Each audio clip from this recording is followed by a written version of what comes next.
ఎత్తిపోతల పథకం second phase రావారంలో ఉన్నటువంటి ఈ పంపులు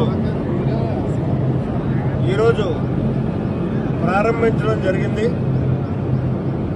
నేను ఎప్పుడూ ఆనవాయితీగా ఎవరు శాసనసభ్యులైతే వాళ్ళు ప్రారంభం చేయడం ఒక ఆనవాయితీగా వస్తుంది. అయితే దురదృష్టం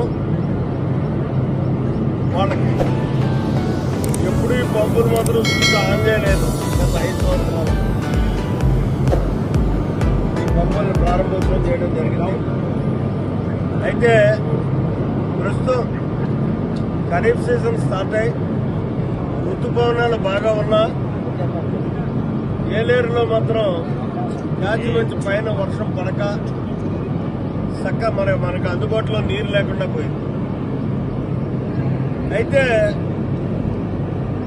ప్రస్తుతానికి తాత్కాలికంగా ఈ 2 రోజులు పడ్డటువంటి వర్షం సందర్భంగా మొన్నటిదాకా కేవలం 3.36 టీఎంసీ వాటర్ ఉంటే ఇవాళ 5 టీఎంసీ వరకు కూడా చేరినటువంటి పరిస్థితి ఇన్ఫ్లోస్. ఇప్పుడు ఇది కూడా తోడైంది. ఈ తోడవడం వల్ల ఈ సీజన్కి మనకి ఇబ్బంది లేకుండా అటు విశాఖపట్నానికి నీరు ఇవ్వడం కానీ ఇటు మన ఏలూరు ఆయకట్టుకి పరిపూర్ణంగా నీరు తీసుకోవడానికి కానీ ఇబ్బంది లేనటువంటి పరిస్థితుల్లో మాత్రం నడిపించగలదు అనేటువంటి ధైర్యం ఉంది ప్రభుత్వం యొక్క విధానం. ఎందుకంటే లాస్ట్ వర్షాభావ పరిస్థితులున్న విశాఖపట్నాన్ని గొడవ చేయగా లాస్ట్లో 2 పంపులు రన్ చేసినటువంటి పరిస్థితి. అది విశాఖపట్నం స్టీల్ ప్లాంటు ఇక్కడ మంచినీటి దీనికి ఒత్తిడి కారణంగా నేను ఈరోజు ఏ ఒత్తిడి లేకుండా ముందస్తుగానే ఏట్లో ఉన్నటువంటి రిజర్వేర్లో ఉన్నటువంటి నీటి సామర్థ్యాన్ని లభ్యతను చూసుకుని ముందస్తుగానే నిర్ణయం తీసుకుని పంపులన్నింటినీ సిద్ధం చేసి ఇవాళ వదలడం ప్రారంభించడం జరిగింది. ఇది చిత్తశుద్ధి కలిగేటటువంటి ప్రభుత్వం చేసేటటువంటి విధానం అని చెప్పగలుగుతాం. కేవలం 5 సంవత్సరాలు కూడా ఈ లిఫ్ట్ ఇరిగేషన్లు అన్నీ కూడా అటు పుష్కర్ కానీ పోలవరాన్ని పురుషోత్పట్నాన్ని కానీ అటు తాళ్ళూరు లిఫ్ట్ని కానీ అన్నింటినీ కూడా పడుకోబెట్టారు గత ప్రభుత్వం. వాళ్ళన్నింటినీ నిద్ర లేపు వాళ్ళు అన్ని పనిచేసేటటువంటి ప్రయత్నంలో మేము ఉన్నాం. పని చేయిస్తాం.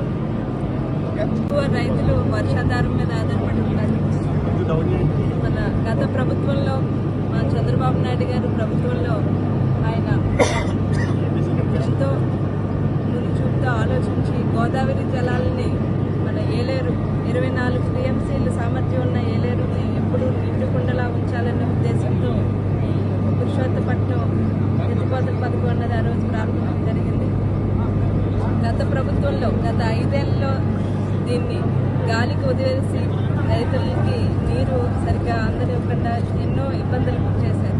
మా ప్రభుత్వం రాగానే గత 5 ఏళ్లలో కూడా ఈ పంపు రామవరం ఈరోజు రామవరం ఎత్తిపోతల డెడ్ ఎండ్కి వెళ్ళిపోయిన ఏలేరు తెలుగులో 3 టీఎంసీకి వెళ్ళిపోయిన తర్వాత ఈరోజు 5 పాయింట్ ఉందని అధికారులు చెప్పారు.